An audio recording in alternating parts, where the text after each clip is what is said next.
Hi welcome back to my channel. ఈ రోజు కథ ప్రేమ ఇష్క్ కాదల్ 49వ భాగాన్ని వినేద్దాం. మంజు వెళ్ళిపోయిన తర్వాత శరత్ ఇంకా లక్ష్మి వంశీ బాధపడుతూ కూర్చుంటే లక్ష్మి గారు వచ్చి, ఒరే చంద్ర, నువ్వు ఇలా మంజు వెళ్ళిపోయిన తర్వాత బాధపడుతూ కూర్చుంటే ఎలారా? ఎలాగైనా తను నచ్చ చెప్పి నువ్వే తీసుకొని రావాలరా అంటారు. అవును, నేను ఇలా కూర్చుంటే ఎలా? పాపం నా వలన బాధపడింది, మరి ఆ బాధను కూడా నేనే పోగొట్టాలి కదా. అవును నిజమే, ఈ విషయం నేను ఎలా మర్చిపోయాను? మంజుని బ్రతిమలాడైనా తన కోపాన్ని పోగొట్టి మరి తన లైఫ్లో నేను ఉండి నా లైఫ్లోకి తనని తెచ్చుకుంటాను. ఇలా అనుకోగానే మనసు చాలా తేలిగ్గా ఉంది. అబ్బా మంజు, నువ్వు నా అందాల రాక్షసివే, అస్సలు ఆలోచించుకునే టైం, నిన్ను కన్విన్స్ చేసే టైం కూడా ఇవ్వకుండా వెళ్ళిపోయావు కదా. వస్తాను మంజు అని నవ్వుకుంటూ ఉన్నాడు. వంశీ తల పట్టుకొని కూర్చున్నాడు. ఈ మంజు ఏంటి అసలు ఇలా చేసింది? వీడి ప్రేమను అర్థం చేసుకుంటుంది అనుకుంటే ఆ రాక్షసి ఏమిటి ఇలా వెళ్ళిపోయింది? అసలు ఇది ఎక్కడికి వెళ్ళింది? ఆ విషయమే నేను అడగలేదు కదా అని తల ఎత్తి చూసిన వంశీకి శరత్ నవ్వుతూ కనిపించాడు. శరత్ని చూసి షాక్ అయ్యి, ఒరేయ్ ఏంట్రా, ఇక్కడ మంజు నిన్ను వదిలేసి వెళ్ళిపోయిందని నేను బాధపడుతుంటే నువ్వేంట్రా అసలు బాధ లేకుండా ఇలా నవ్వుతున్నావు? ఎందుకు బాధపడాలరా అన్నాడు శరత్. మంజు వెళ్ళిపోయింది కదా. నా మంజు నన్ను వదిలి ఎక్కడికి వెళ్ళదు. ఇప్పుడు అది నా మీద కోపంగా మారింది. ఇప్పుడు నా రాక్షసిని బ్రతిమలాడో ఎలాగో అలా ప్రసన్నం చేసుకోవాలరా. అది ఇప్పుడు ఎక్కడుందని నువ్వు బ్రతిమలాడతావు? మనసుంటే మార్గం ఉంటుంది. నా రౌడీ బేబీ ఎక్కడుందో నేను తెలుసుకుంటానులే కానీ ఇంక నువ్వు ఆఫీస్కి వెళ్ళు. ఓకేరా, అది ఎక్కడుందో తెలిస్తే నాకు చెప్పు అని వంశీ బయలుదేరాడు. చెప్తానులే అని వంశీ వెళ్ళగానే తన రూమ్లోకి వెళ్ళి కబోర్డ్లో భద్రంగా దాచిన గిఫ్ట్ బయటికి తీసి దాన్ని ఓపెన్ చేసి దాన్ని చూస్తూ, దీనివల్లనే కదా నువ్వు నేను అనుకోని విధంగా నా జీవితం మారిపోయావు. అలాంటి నిన్ను నేను ఎలా వదిలేస్తానే? నువ్వు ఎక్కడ ఉన్నా నేను నిన్ను పట్టుకొని నా జీవితంలోకి తెచ్చుకుంటాను. నువ్వు నా జీవితంలోకి వచ్చే రోజు మటుకు నువ్వు ఈ చీరే కట్టుకోవాలి అని అనుకుంటూ, అసలు ఎక్కడికి వెళ్ళింది? సుమతికి తెలిసే ఉంటుంది కదా, తనని అడుగుతాను అని అనుకున్నాడు. సాయంత్రం సూర్య సుమతి ఇంటికొచ్చారు. మంజు కనపడకపోయేసరికి అమ్మ వదినేది అన్నాడు సూర్య. ఆ విషయం నన్ను కాదురా, మీ అన్నయ్యని అడుగు అని సుమతి చేయి పట్టుకుని రూమ్లోకి తీసుకెళ్ళి, సుమతి మంజు ఎక్కడికి వెళ్ళిందో నీకు తెలుసా? ఇదేంటి అత్తయ్య నన్ను ఇలా అడుగుతున్నారు అంటే, నాకు తెలుసని అత్తయ్యకి తెలుసా అనుకుని, అత్తయ్య నాకు తెలీదు, పొద్దున్న మీ ముందే మాట్లాడిన తర్వాత నాకు అసలు ఫోన్ చేయలేదు, అసలు ఏమైంది అంది. ఏమీ లేదు సుమతి, మంజు యూఎస్ వెళ్తున్నానని చెప్పి వెళ్ళిపోయింది. ఎక్కడికి వెళ్ళిందో తెలీదు. నీ కనుక ఫోన్ చేస్తూ నాకు చెప్పు, నేను మాట్లాడతాను. సుమతి సరే అని తలోపింది. అబ్బా, ఈ మంజు ఎక్కడికి వెళ్ళిందో, అసలు ఎంతవరకు ఫోన్ చేయలేదు. ఫోన్ చేయని చెప్తాను. నన్ను ఇక్కడ ఇంటికి ఇరికించేసింది. అది శుభ్రంగా ఎంజాయ్ చేయడానికి వెళ్ళింది. ఒక వారం రోజుల తర్వాత అప్పుడే తెల్లవారుతుంది. పక్షులు కిలకిల రావాలు. సూర్యుడు అప్పుడే బద్ధకంగా రానా వద్దా అన్నట్లు బయటకు వస్తున్నాడు. అదొక పల్లెటూరు. ఆ ఊరి చివరిలో ఒక అందమైన ఇల్లు ఉంది. చుట్టూ పచ్చని పొలాలు, పొలాన్ని ఆనుకొని ఇల్లు. ఇంటి ముందు భాగం అంతా పూల మొక్కలే. ఒక పక్క చిన్న కొలను, అందులో తామర పూలు. అబ్బా, చూడ్డానికి చాలా బాగుంది. ఆ ఇంట్లో ఉండే భార్యాభర్తలు ఇద్దరూ లేచి పనులు ప్రారంభించారు. ఇద్దరికి వయసు సుమారు అటు ఇటు 65 సంవత్సరాలు ఉంటాయేమో. ఆ ఇంటి ఆయన ఇంటి ముందున్న అరుగు మీద కూర్చొని పొద్దున్నే రేడియోలో వచ్చే భక్తి గీతాలు వింటున్నాడు. ఆవిడ బయటికి కల్లాపు చల్లి ముగ్గు పెడుతూ ఉంది. ఇంతలో ఒక 6 అడుగుల పొడుగు చక్కని శరీరాకృతి చూసిన కొద్దీ చూడాలనిపించే మొహం, నవ్వితే సొట్టలు పడే బుగ్గలు, చక్కని అందమైన మీసకట్టుతో అసలు చూడ్డానికి 2 కళ్ళు చాలవేమో అన్నట్లున్నాడు. ఆ ఇంటి ఆవిడ ఎవరా అన్నట్లు చూస్తుంది. అరుగు మీద కూర్చున్న పెద్ద ఆయన అతన్ని చూడగానే, బాబు మీరా, రండి రండి. బాబుగారు ఫోన్ చేసి చెప్పారండి రాత్రి మీరు వస్తారని, కానీ ఎంత పొద్దున్నే వస్తారని నేను అనుకోలేదు బాబు. అతను నవ్వుతూ, రావాలనిపించింది వచ్చేసాను అని ఎవరి కోసమో వెతుకుతున్నాడు. అతని చూపులు అర్థం చేసుకున్న తాత, లోపలింది బాబు, ఇంకా లెగలేదు. అవునా అని నవ్వి ఊరుకున్నాడు. బామ్మ వచ్చి, ఏమయ్యో ఎవరో ఏంటో నాకు వివరాలు చెప్పకుండా నువ్వేం మాట్లాడుతున్నావు? ఇంతకీ ఎవరేంటి ఈ బాబు? చూడ్డానికి దొరబాబులా ఉన్నాడే, అసలు నాకే చూపు తిప్పుకో బుద్ధి కావటం లేదు. ఏంటి ఆ మాటలు? ఆయన ఎవరు అనుకున్నావు? బాబుగారు, రాత్రి చిన్నబాబుగారు ఫోన్ చేసి చెప్పినారు కదా, ఆయనేనే. ఓరి నా మతుమరుపు మండో, నేను మర్చిపోయాను కానీ మీరు లోపలికి నడవండి బాబు అని ఇంట్లోకి తీసుకెళ్ళి, చంటమ్మ ఆ గదిలోనే ఉన్నారు, మీరు వెళ్ళండి అని ఒక గది చూపించింది బామ్మ. అతను నవ్వుతూ, అలాగే బామ్మ అని ఆవిడ చూపించిన గదిలోకి వెళ్ళి పడుకున్నాడు. అతను గదిలోకి వెళ్ళేసరికి అక్కడ మంచంపై ఒక అమ్మాయి పడుకునింది. ఆమె నించుండగానే అతను 1 నిమిషం అలా ఉండిపోయాడు. పడుకున్న అమ్మాయి ఒక పక్కకు తిరిగి పడుకునేసరికి ఆమె కట్టుకున్న చీర చెంగు పక్కకి జరిగి నడుము కనిపిస్తూ ఉంది. అలా ఆమెను చూడగానే ఒక చిలిపి ఆలోచన వచ్చి రూమ్లోకి వచ్చి డోర్ క్లోజ్ చేసి అక్కడ టేబుల్ మీద ఒక పక్కగా ఫ్లవర్ వాజ్లో పెట్టి ఉన్న ఒక నెమలి ఈకని తీసుకుని మంచం దగ్గరకు వచ్చి ఆమె పక్కన ఒక చేతి మీద పడుకుని ఇంకో చేతితో నెమలి ఈకని పట్టుకుని ఆమె నడుము మీద మెల్లగా రాస్తున్నాడు. అలా రాయడం వల్ల ఆమెకి చక్కల గిల్ల పెట్టి, అబ్బా రాణి, నీకెన్నిసార్లు చెప్పాను ఇలా చేయొద్దని, అయినా ఇంత పొద్దున్నే వచ్చావేంటి, నువ్వు ముందు ఇక్కడ నుండి వెళ్ళు అని కళ్ళు తెరవకుండానే మాట్లాడుతుంది. ఈసారి మొహం మీద పెట్టి కింద వరకు రాస్తూ ఉన్నాడు. అబ్బా నీకు చెప్పాను కదే, అయినా ఏమిటిది అని కళ్ళు తెరిచి నిద్రమత్తులో అక్కడ అతను ఉండడం చూసి, అబ్బా రాణి ప్లీజ్ వదిలే, ఇక్కడ నాకు నీ బావ కనిపిస్తున్నాడు. అబ్బా రాత్రంతా కూడా నిద్ర లేకుండా చేశాడు. ఇప్పుడు కూడా నాకు ఇక్కడే నా పక్కనే ఉన్నట్లు కనిపిస్తున్నాడు. అసలు నేను కోపంతో ఇక్కడికి వచ్చినా నన్ను మాత్రం ప్రశాంతంగా ఉండడం లేదు. దేవుడా అని కళ్ళు గట్టిగా మూసుకుని మళ్ళీ పడుకుంది. ఆమె అలా అతని గురించి మాట్లాడుతుంటే అతనికి చాలా ఆనందంగా, ఇంకా అంటే ఏమీ ఆలోచించకుండా ముందు కొంగి చటుక్కున ఆమె బుగ్గ మీద ముద్దు పెట్టి వెనక్కి జరిగాడు.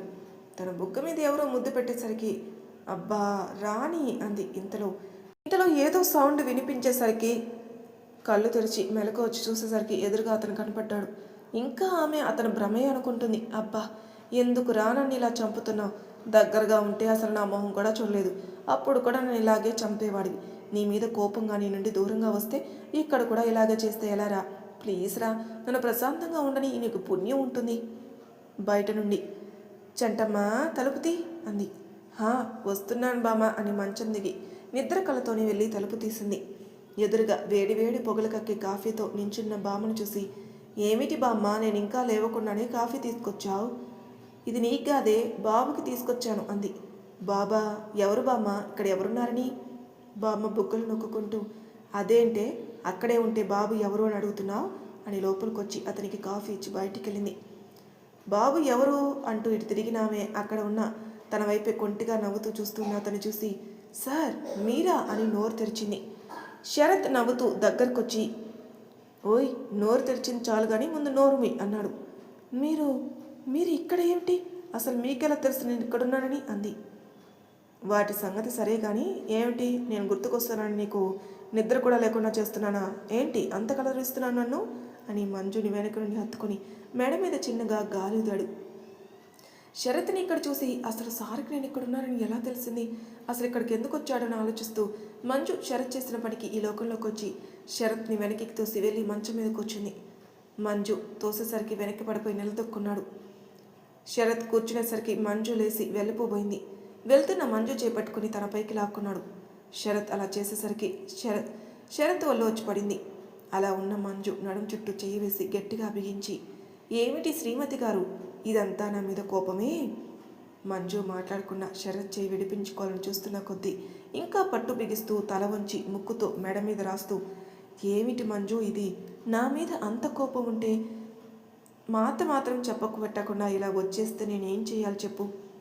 మంజు ఏం మాట్లాడుకున్న శరత్ చేతిని బలవంతంగా విడిపించుకొని లేచి నిలబడింది. ఇక్కడికి ఎందుకు వచ్చారు, ఇక్కడ కూడా నన్ను ఉండనీరా, ఇన్ని రోజులు బాధ పెట్టింది చాలదా అంది.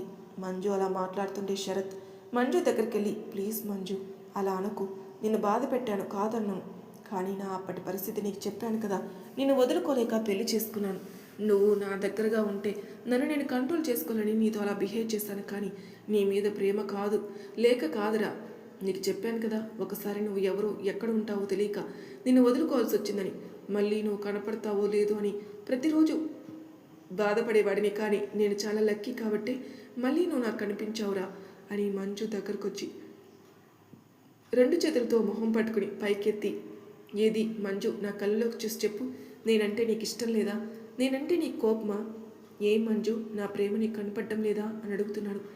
ఎక్కడి నుండి వచ్చిందో ఒక అమ్మాయి అక్క అంటూ అరుస్తూ రూమ్లోకి వచ్చి వాళ్ళిద్దరిని చూసి అలా ఉండిపోయింది. ఆ అమ్మాయి పిలుపుకి శరత్ని వదిలించుకుని దూరం జరిగింది. ఎవరక్క ఈ కట్టౌటు ఇక్కడున్నాడు అని, ఓయ్ ఎవరు నువ్వు, మాకు రూమ్లో ఏం చేస్తున్నావు. శరత్ నవ్వుతూ, నేనెవరనేది మీ అక్కని అడుగు, రాణి చెప్తుంది. నా పేరు నీకెలా తెలుసు. ఏం లేదు, ఇందాక నన్ను నువ్వు అనుకుని పిలిచిందిలే. అవును, ఇంతకీ నువ్వు నాకు ఏమవుతావు. తను నీకు అక్క అయితే నేను నీకు భావన అన్నమాట. భావన. బామ్మ గదిలోకి ఎంట్రీ ఇచ్చి, అమ్మ చంటమ్మ వేడి నీళ్ళు పెట్టాను, నువ్వు బాబుకి నలుగు పెట్టి తలంటూ. ఏంటి నేను నలుగు పెట్టి తలంటాలా? అయినా ఏమన్నా చిన్న పిల్లోడా ఏంటి నేను నలుగు పెట్టేదానికి? అయ్యో అలా అనకూడదమ్మా, నువ్వే పెట్టాలి. నీకు తెలుసా నేను ఇప్పటికీ మా ఇంటి ఆయనకి నలుగు పెట్టి తలంటుతాను. శరత్ మంజు వైపు చూస్తూ ఆహా ఏమి నా ఈ భాగ్యం అని అనుకుంటూ బామ్మగారు నేను రెడీ, బాత్రూమ్ ఎక్కడుందో చెప్పండి. ఇంటి వెనక పెరట్లో ఉంది బాబు, మీరు వెళ్ళండి, అమ్మాయి టవల్ తీసుకుని వస్తుంది అని. అమ్మ తొందరగా వెళ్ళు, వేడి వేడి ఇడ్లీలు వేశాను. ఎప్పుడు తిన్నాడో ఏమో బాబు, తొందరగా టిఫిన్ చేస్తాడులే అని వంటగదిలోకి వెళ్తూ రాణి నువ్వు ఇటురా అని పిలిచింది. బామ్మ రాణి వెళ్ళిన తర్వాత అబ్బా మంజు, నేను అస్సలు అనుకోలేదు ఇలా నేను రాగానే అలా నీతో నలుగు పెట్టించుకునే అదృష్టం వస్తుందని. తొందరగా రా మంజు అని చేయి పట్టుకుని నడవబోయాడు. మంజు ఒక్క అడుగు కూడా వేయకుండా అలానే నించుని శరత్ వైపు చూస్తూ ఏమిటి ఓవర్ యాక్షన్ చేస్తున్నారు, నేను నలుగు పెట్టను, మీరే వెళ్ళి స్నానం చేయండి అని చేయి వదిలించుకొని మంచం మీద కూర్చుంది. ఓ నాకు నలుగు పెట్టి స్నానం చేపిస్తే ఎక్కడ నీకు నా మీద ఉన్న ప్రేమ బయటకు వస్తుంది? అప్పుడు నిన్ను నువ్వు కంట్రోల్ చేసుకోలేక నీ ప్రేమని నా మీద చూపించేస్తావని భయమా నీకు? మంజు కోపంగా చూసింది. మంజు మొహం చూసి వస్తున్న నవ్వు నాపుకుని ఓ అంటే నువ్వు అంత వీక్ అన్నమాట అన్నాడు. మంజు కోపంగా ముక్కులు ఎగరేస్తూ నేనేమి వీక్ గాను, రండి మీకు నలుగు పెడతాను అని పెరట్లోకి శరత్ని తీసుకెళ్ళింది. శరత్ టవల్ కట్టుకుని వచ్చి పీట మీద కూర్చున్నాడు. శరత్ కూర్చోవడం చూసి మంజు చీర చెంగు బొడ్డులో దోపి నలుగు పెడుతుంది. మంజుని అలా చూసి నవ్వుకుంటూ మంజు ప్రెజెన్స్ని ఎంజాయ్ చేస్తున్నాడు. ఏమిటి మంజు ఇలా పెడతారా నలుగు, దీనిని నలుగన్నారు, చేపల దోమడం అంటారు అన్నాడు.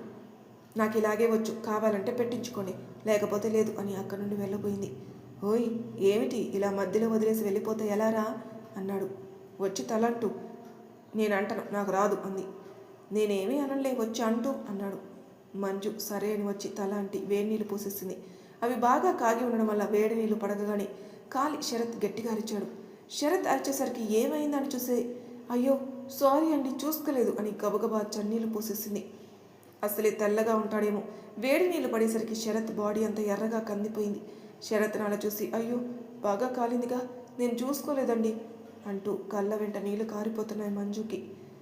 శరత్ మంజుని చూసుకోకుండా ఏంటే మరీ అంత కోపమా, నేనంటే ఎంత కోపం ఉంటే మాత్రం ఇలా వేడి నీళ్ళు పోసి చంపేయాలని చూస్తావా అన్నాడు. ఆ మాటకి ఏడుస్తూ నేను కావాలని పోయలేదండి, నేను చూసుకోకుండా పోసేశాను, సారీ అండి అంది. మంజు ఏడవడం చూసి ఏయ్ పిచ్చి పిల్ల ఎందుకు ఏడుస్తున్నావు, నాకేం కాలేదు, నేను సరదాగా అన్నాను అంతే. లేదు నీ బాడీ చూడండి ఎలా అయిపోయిందో నా వల్లనే అని శరత్ చేయి పట్టుకుని ఏడుస్తుంది. మంజు మొహం పట్టుకుని పైకెత్తి నువ్వు కావాలని చేయలేదు కదా, ఏదో అలా అయిపోయింది, దీనికే ఇలా ఏడవాలా, అయినా ఎవరో నేనంటే ప్రేమ లేదన్నారు, మరి ఇప్పుడు ఏంటి ఇలా ఏడుస్తున్నారు? శరత్ అలా అనేసరికి రోషం వచ్చి శరత్ని తోసేసి లోపలికి వెళ్ళిపోయింది. అబ్బా దీనికి కోపం వచ్చినా ప్రేమ వచ్చినా తట్టుకోలేవురా నాయన అనుకుంటూ లోపలికి వెళ్ళాడు. తర్వాత శరత్ స్నానం చేసి లుంగి కట్టుకుని టవల్తో తల తుడుచుకుంటూ బయటకు వస్తున్నాడు. అయ్యో బాబు ఏమైంది, ఒళ్ళంతా అంత ఎర్రగా కందిపోయింది అన్నారు బామ్మ. అబ్బా టవల్ కప్పుకొని రావాల్సింది, నేను ఇలా వచ్చేసానే, ఇప్పుడు బామ్మగారికి ఏం చెప్పాలి అనుకుంటూ చూస్తున్నాడు. నిన్నే బాబు ఏమైంది? అది బామ్మగారు అని శరత్ చెప్పేలోపు అది బామ్మ నేను వేడి చూసుకోకుండా నీళ్లు పోసేస్తాను, వేడి నీళ్ళు పడి అలా అయిపోయింది అంది. అదేంటమ్మా చూసుకోవాలి కదా, అలా ఎలా పోసేస్తావు, ఆగు వస్తాను అంటూ వంటగదిలోకి వెళ్ళి కొంచెం వెన్న తీసుకుని వచ్చి మంజు చేతిలో పెట్టి వెళ్ళు గదిలోకి తీసుకుని వెళ్ళి బాబుకు రాయి అంది. అలాగే బామ్మ అని శరత్ వైపు చూసి గదిలోకి వెళ్ళింది. ఏమిటి ఆ చూపుకు అర్థం అంటే నన్ను రమ్మనే, నోటితో కూడా చెప్పదు అన్నమాట అనుకుంటూ గదిలోకి వెళ్ళి మంచం మీద కూర్చొని మంజు వైపు చూశాడు. శరత్ లోపలికి వచ్చేసరికి కిటికీ దగ్గర నుంచొని బయటికి చూస్తూ ఉంది. శరత్ లోపలికి రావడం చూసి అతను మంచం మీద కూర్చోగానే శరత్ దగ్గరికి వెళ్ళి బామ్మ ఇచ్చిన వెన్నపూస రాస్తూ ఉంటుంది, కానీ కళ్ళల్లో నీళ్ళు ఆగడం లేదు, జలజల రాలుతూ ఉన్నాయి. మంజు తల వంచుకొని ఉండడం వల్ల శరత్కి తెలియటం లేదు మంజు ఏడ్చేది. మంజు కంట్లో నీళ్లు శరత్ చేతి మీద పడేసరికి ఉలిక్కిపడి మంజునే గమనిస్తాడు.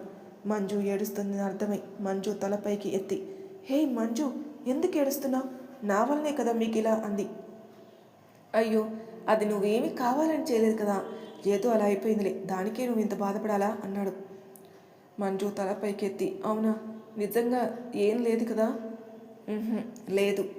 మంజు తలపైకి ఎత్తి కళ్ళలో నుంచి వచ్చే నీటిని తుడుచుకుని చేతిలో గిన్నె శరత్ చేతిలో పెట్టి సరే అయితే మీరే రాసుకోండి, ఎలాగో ఏమీ లేదు కదా, నిజంగా బాగా కాలిందేమో అని ఇప్పటికీ బాధపడి ఏడ్చాను, నా కన్నీళ్ళు కూడా వేస్ట్ అయ్యాయేమో, ఇంకా నాకెందుకు ఆశ్రమ, మీరే రాసుకోండి, నేను మీకు రాయను, అసలే నా కోసం రాని ఎదురు చూస్తుంటుంది.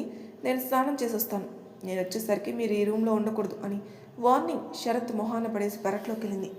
మంజు వెళ్ళిన వైపే నోరు తెరిచి చూస్తున్నాడు. నేను తను బాధపడుతుందని ఏం లేదంటే ఇలా నా చేతిలో పెట్టి ఇలా వెళ్ళిపోయిందే. ఇంకా పైగా వార్నింగ్ కూడా ఇచ్చేళ్ళింది. బాబోయ్, ఇది నా వలన బాధపడిందని సాఫ్ట్గా డీల్ చేస్తుంటే ఇదేమో నాకే వార్నింగ్లు ఇస్తుందే. ఇలా అసలు ఈ శరత్ ఎలా ఉంటాడో చూపించాలి ఇంకా.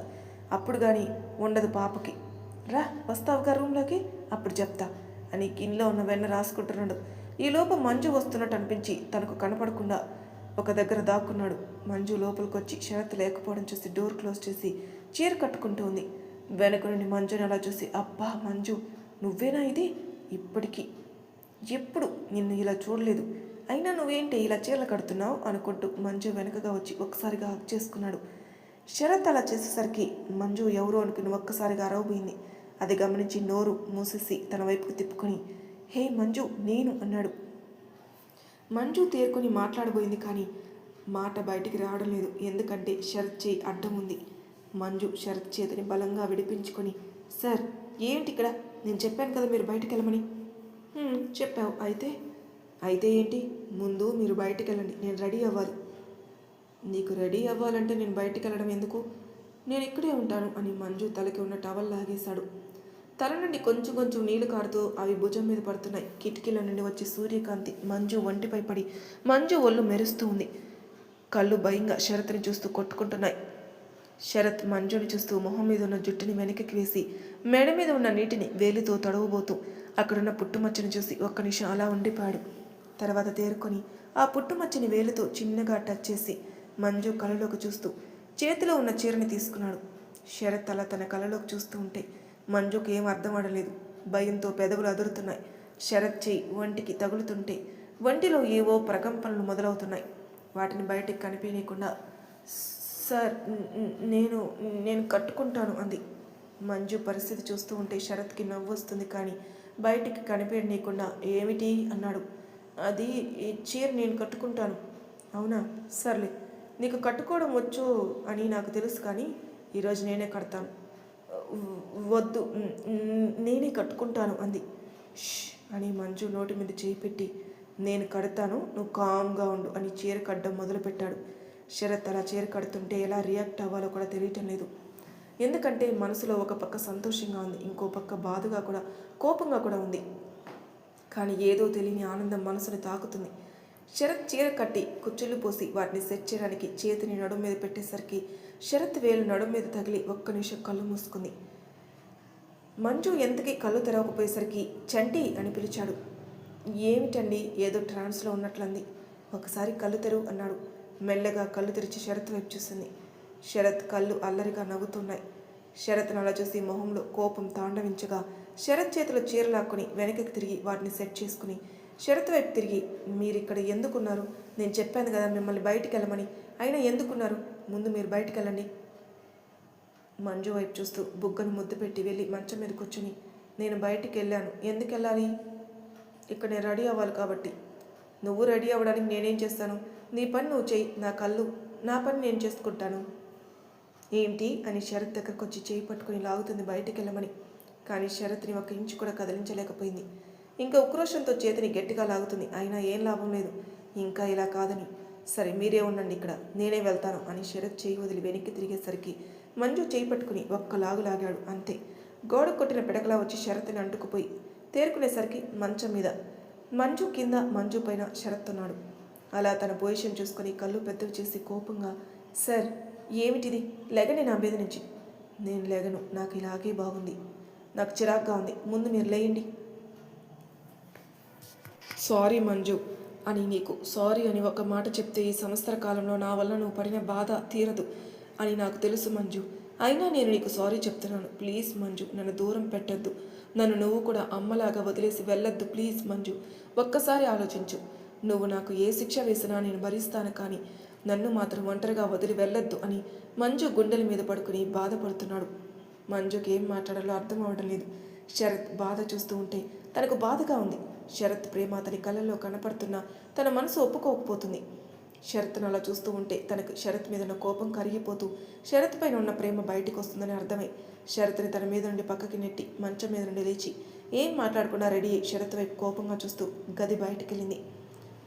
అలా కోపంగా చూస్తూ వెళ్తున్న మంచుని చూసి అబ్బో, రాక్షసికి నా మీద చాలా కోపం ఉందే అనుకున్నాడు. ఇంతలో డబేల్మని డోర్ తెరుచుకుని బావా అంటూ లోపలికొచ్చింది రాణి. డోర్ తీసేసరికి ఎవరా అన్నట్టు చూశాడు.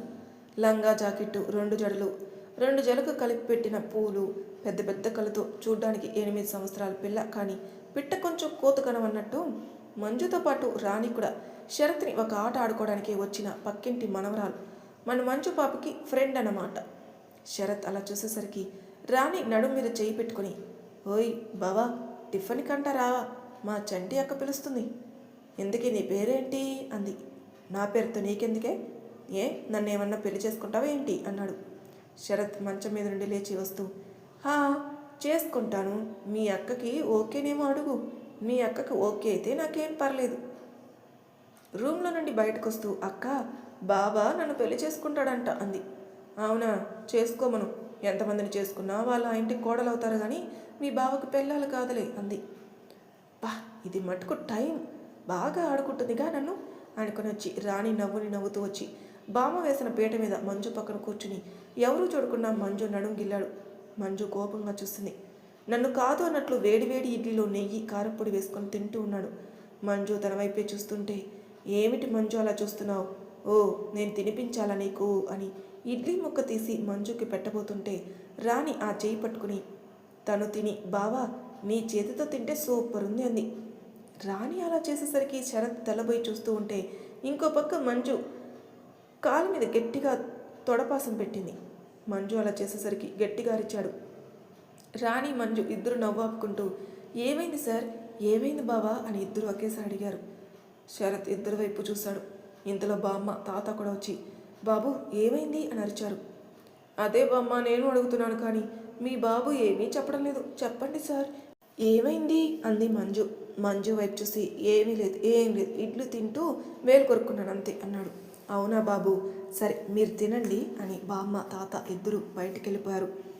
అలా మంజు రాణి కూడా టిఫిన్ చేసి బయటకు వచ్చి తోటలో కూర్చొని మాట్లాడుకుంటున్నారు. మంజు అలా తిరుగుతూ ఉంటే ఓ చెట్టు కానుకుని జాంకాయ తింటూ ఏంటక్క అంత కోపంగా ఉన్నావు, ఏమైంది, ఓ బావ వచ్చాడనా అంది. అవునే, నువ్వు ఇక్కడున్నట్టు ఎవరు చెప్పుంటారు బావకి అంది. ఇంకెవరే, ఆ దెయ్యమే చెప్పిందేమో. ఎవరు, సుమతక్కనా? హా, ఎందుకంత వర్రీ, ఒకసారి ఫోన్ చేసి ఏం జరిగిందో కనుక్కో. నిజమే, ఇప్పుడే ఫోన్ చేస్తాను అని సుమతికి కాల్ చేసింది మంజు. హాయ్ మంజు, ఏం చేస్తున్నావు? ఏం లేదు, నేను రాణి తోటలోకి వచ్చాం.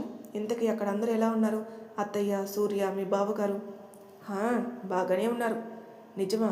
సరే మీ బావ ఏం చేస్తున్నాడు?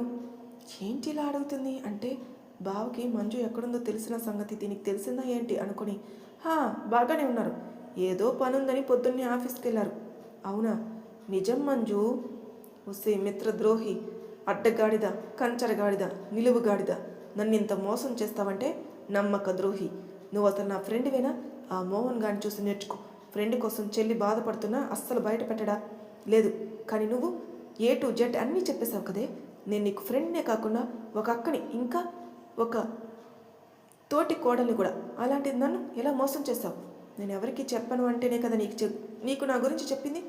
అయినా నువ్వు ఇలా చేస్తావంటే నా ప్లాన్ అంతా పాడు చేసావు కదే.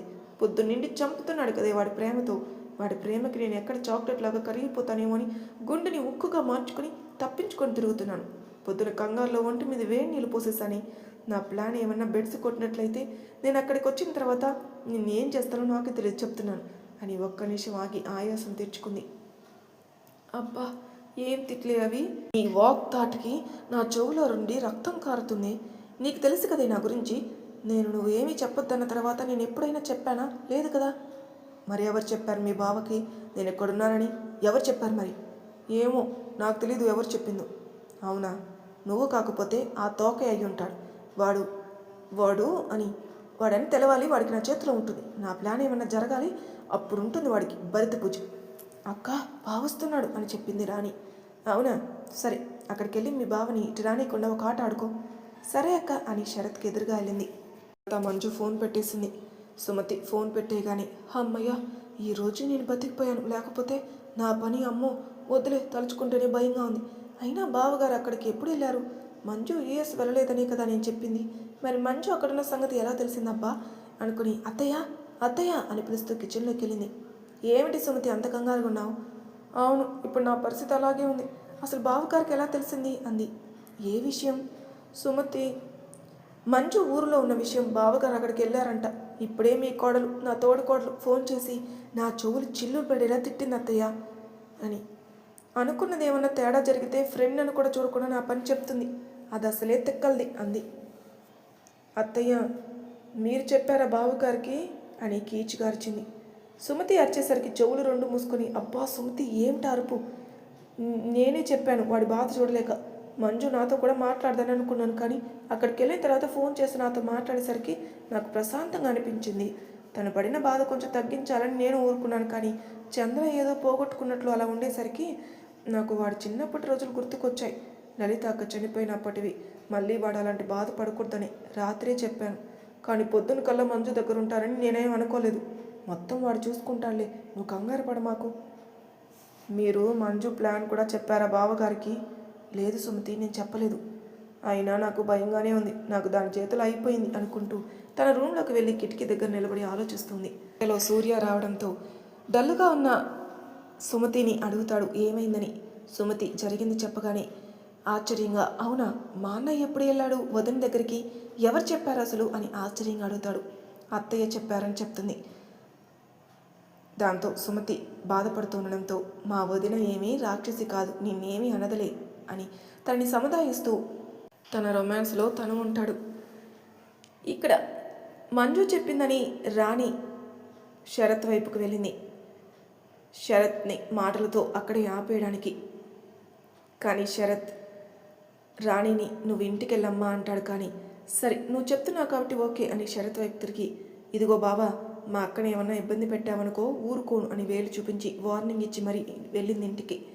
అబ్బో పర్లేదే, ఎక్కడున్నా నీకు ఇలాంటి ప్రొటెక్షన్ బాగానే ఉంటుందిగా అనుకున్నాడు. అబ్బా మంజు, ఎక్కడికి వెళ్ళినా అక్కడికే వస్తావా అంది.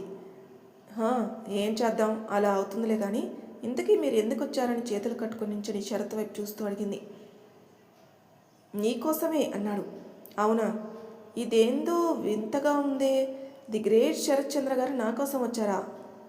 మంజు, నువ్వేమన్నా ఎలా అన్నా కూడా నాకు ఓకే, ఎందుకంటే నువ్వు అలా మాట్లాడడానికి నేనే కారణం కాబట్టి. అబ్బో, ఈ మనిషి ఏమిటి, నేను ఎంత ఇదిగా మాట్లాడినా అసలు కోపం తెచ్చుకోవడం లేదు అని మనసులో అనుకుంది. అది నిజమేలే, మళ్ళీ ఎవరికి మాట ఇచ్చారేంటి నా గురించి అంది. ఇచ్చాను మాట, అందుకే వచ్చాను ఇలా. అబ్బా, ప్రాస బాగానే ఉంది, కానీ ఇంతకీ ఎవరికి ఇచ్చారేంటి, ఎందుకు ఇచ్చారు? మంజు, నాకు కాళ్ళు నొప్పులుగా ఉన్నాయి, ఇంకా ఎండకి నా బాడీ కూడా మండుతుంది, కొంచెం నీడను కూర్చుందామా ప్లీజ్? శరత్ అలా అనేసరికి మంజుకి కళ్ళల్లో నీళ్ళు తిరిగాయి. నా వల్లే కదా మీకు ఇప్పుడు ఇలా. అయ్యో మంజు, నువ్వు కావాలని చేయలేదు కదా, ఏదో పొరపాటున జరిగింది అంతే. సరే నడువు, అక్కడ కూర్చుందాం. మంజు సరేని ముందుకు నడిచి అక్కడ బోర్ పక్కన ఉన్న చిన్న పాకలోకి తీసుకెళ్ళి ఇక్కడ కూర్చోండి అని చెప్పింది. ఎందుకు వచ్చారు సార్ ఇక్కడికి అంది. మంజు, నేను వచ్చింది నా ప్రాణం కోసం. ప్రాణమే లేకుండా నేను జీవోత్సవంలాగా బ్రతకలేను, అందుకే నా ప్రాణాన్ని నాతో తీసుకెళ్దామని వచ్చాను. మంజు మాట్లాడుకున్న తల ఉంచుకొని కూర్చుంది. అంతేకాకుండా నీకు తెలుసు కదా, నేను మాటిస్తే అది తప్పకుండా నెరవేరుస్తానని. అలాగే నా పెళ్లిలో నా భార్యకి మాటిచ్చాను, జీవితంలో ఎన్ని ఒడిదుడుకులు వచ్చినా నా భార్య చేయి విడవనని, అలాగే ఆమెని వదలనని ప్రామిస్ చేశాను. ఓహో, నీ మాట ఇప్పుడే గుర్తొచ్చిందా? మరి ఈ సంవత్సర కాలంలో ఎప్పుడు గుర్తుకు రాలేదా మరి నీ మాట? శరత్ మౌనంగా ఉన్నాడు. మాట్లాడండి సార్, మీకు ఎప్పుడు గుర్తుకు రాలేదా? నేను నిన్ను వదిలి వచ్చిన తర్వాత గుర్తుకొచ్చిందా నాకు ఇచ్చిన మాట? మీరు మాట్లాడరు నాకు తెలుసు, ఎందుకంటే మీకు నేనంటే ఇష్టం. మాట బయటికి రాకముందే శరత్ మంజుని గట్టిగా తన మీదకు లాక్కుని రెండో ముద్దు పెట్టేశాడు. ఒక 10 నిమిషాలకి వదిలి, ఇప్పుడు చెప్పు, నాకు నువ్వంటే ఏంటో. నువ్వు నమ్మినా నమ్మకపోయినా ఇది నిజం మంజు, నువ్వంటే నాకు పిచ్చి ప్రేమ. ఏ, నీకు నా కళ్ళలో ప్రేమ కనపడటం లేదా మంజు? మా అమ్మ తర్వాత నువ్వే నన్ను బాగా అర్థం చేసుకుంటావు అనుకున్నాను, కానీ నా బ్యాడ్ లక్ మంజు, నువ్వు నన్ను అర్థం చేసుకోలేదు. నిజమే మంజు, నేను బాగా బాధ పెట్టాను, అందుకే కదా నువ్వు నన్ను అంగీకరించలేకపోతున్నావు. నువ్వు ఇన్ని రోజులు నా వలన పడిన బాధ నాకు ఇప్పుడు అర్థమవుతుంది మంజు. నువ్వు నన్ను ఇలా దూరం పెడుతుంటే అప్పుడు నా స్వార్థమే చూసుకున్నాను, ఇప్పుడు కూడా అదే పని చేస్తున్నాను కదా నిన్ను ఇబ్బంది పెడుతూ. సారీ మంజు, నేను ఇబ్బంది పెట్టను, కానీ ఈరోజు నాకు నీతో ఇక్కడే ఉండాలని ఉంది మంజు అని మంజు వైపు చూశాడు. మంజు తల వంచుకుని ఏడుస్తూ ఉంది. మంజుని అలా చూసి బాధగా అనిపించి తన దగ్గరగా జరిగి మంజు మొహం వైపు లేపి, ప్లీజ్ చంటి, నువ్వు ఇలా బాధపడద్దు, నేను చూడలేను. పోనీ నీకు ఇష్టం లేకపోతే నేను ఇప్పుడే వెళ్ళిపోతాను, కానీ నువ్వు ఏడుస్తూ ఉంటే నా వల్ల కాదురా, నేను చూడలేను, ప్లీజ్ మంజు. శరత్ అలా అనేసరికి శరత్ని తోసి, ఎవరు చెప్పారు మీకు నేను వీక్ అని? నేనేం వీక్ కాదు. అవునా, మరి ఏంటి చిన్నపిల్లలాగా ఏడుపు? ఏ చిన్నపిల్లలు ఏడుస్తారా ఏంటి? పెద్దవాళ్ళు కూడా ఏడుస్తారు. నిజమేలే, నిజంగానే పెద్ద పిల్లలాగా కనిపించే చిన్నపిల్లలే ఏడుస్తారు. మిమ్మల్ని అని శరత్ని కొట్టేసరికి అబ్బా అన్నాడు. అయ్యో సారీ అండి, చూసుకోలేదు. ఇంకా నొప్పిగా ఉందా? మరి కాలితే నొప్పిగా ఉండక సమ్మగా ఉంటుందా ఏంటి అన్నాడు. కళ్ళ వెంట గోదావరి పొంగిస్తూ, నేను కావాలని పోయలేదు సార్, ఏదో ఆలోచిస్తూ పోసేసాను. ఏంటి ఇప్పుడు ఏమీ అవ్వలేదులే అని మంజు మొహం దగ్గరికి తీసుకుని నుదుటి మీద ముద్దు పెట్టుకోబోయాడు. ఇంతలో అక్క, బావా అంటూ రాణి వచ్చింది అక్కడికి. రాణి మొహం చూసి, అబ్బా టైంకి వచ్చిందిరా, నాకు ఈ మరదలు గోల ఏంట్రా నాయన. మంజు ఫేస్ చూసి, ఏమిటి బావా మా అక్కని కొట్టావా? మంజు వైపు చూస్తూ, నేను కొట్టలేదు రాణి, సరే నడవండి వెళ్దాం అన్నాడు. తర్వాత ముగ్గురు కలిసి ఇంటికి వెళ్ళారు. మరి తర్వాయి భాగంలో ఏం జరగబోతుందో నెక్స్ట్ ఎపిసోడ్లో తెలుసుకుందాం. అంతవరకు నా ఛానల్ సబ్స్క్రైబ్ చేయని వాళ్ళు ప్లీజ్ సబ్స్క్రైబ్ చేసుకోండి, లైక్ చేసి షేర్ చేయండి, మీ అభిప్రాయాలు నాకు కామెంట్ రూపంలో తెలియజేయండి. Thank you for listening.